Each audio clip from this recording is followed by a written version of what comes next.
from the get-go. Racial hatred and bigotry. Having blacks in USA suffered enough with no real reciprocity. Free the Jena 6.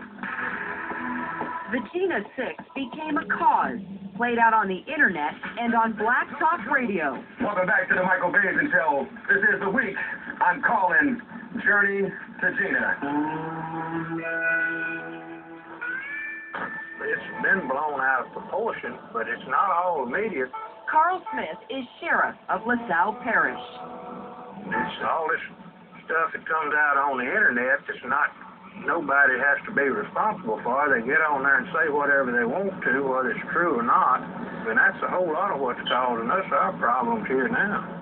Just let me live my life. Since early summer, prominent black activists began arriving in Jena. Al Sharpton made 2 trips, and Jesse Jackson reflected back to the battles of almost 50 years ago. This situation has the gravity of a Selma type of faction. People around the nation are rallying to the Jena 6. Boys 15 to 17 years of age, arrested and prosecuted, some think persecuted.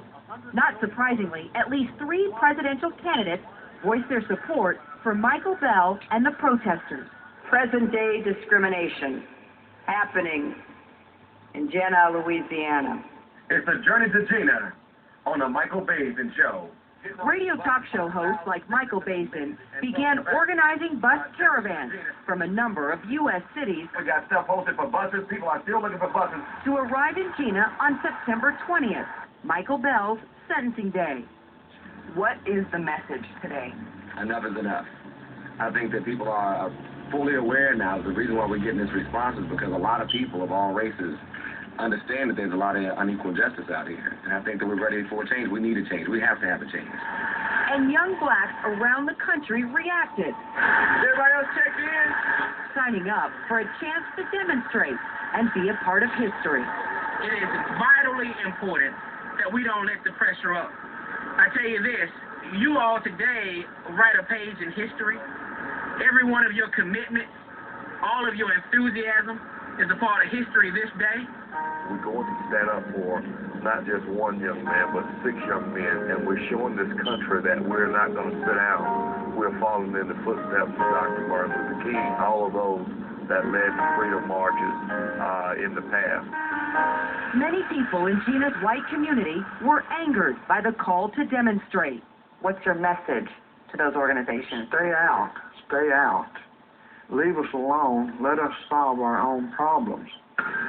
On September 14th, Michael Bell's new defense team emerged with a surprising legal victory. An appeals court vacated his conviction, ruling that District Attorney Reed Walters had wrongly tried him as an adult.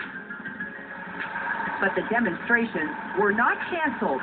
This is the beginning of the 21st century civil rights movement. The issue is equal protection under the law. These thousands of people that have come, it resonates with them because their nieces, their nephews, their sons and daughters are facing this. We must realize when the DA walks out in front of the courthouse yesterday, it's a 21st century version of them walking out in front of the courthouse 50 years ago when our fathers were marching. So our fathers faced Jim Crow. We face James Crow Jr. Esquire. He's a little more polished. Remember to stay calm, stay together, and stay vigilant. They would descend upon Jena for 2 reasons: to celebrate Bell's legal victory and to register their outrage. If the situation was reversed, I don't think a little white boy would be sitting in jail. I don't think so. That Reed Walters would not drop the case against the Jena 6.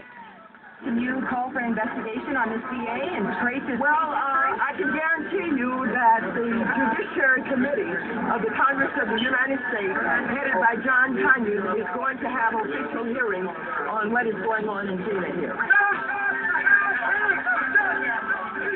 Just ahead, for one day, the nation focuses its attention on tiny Jena, Louisiana.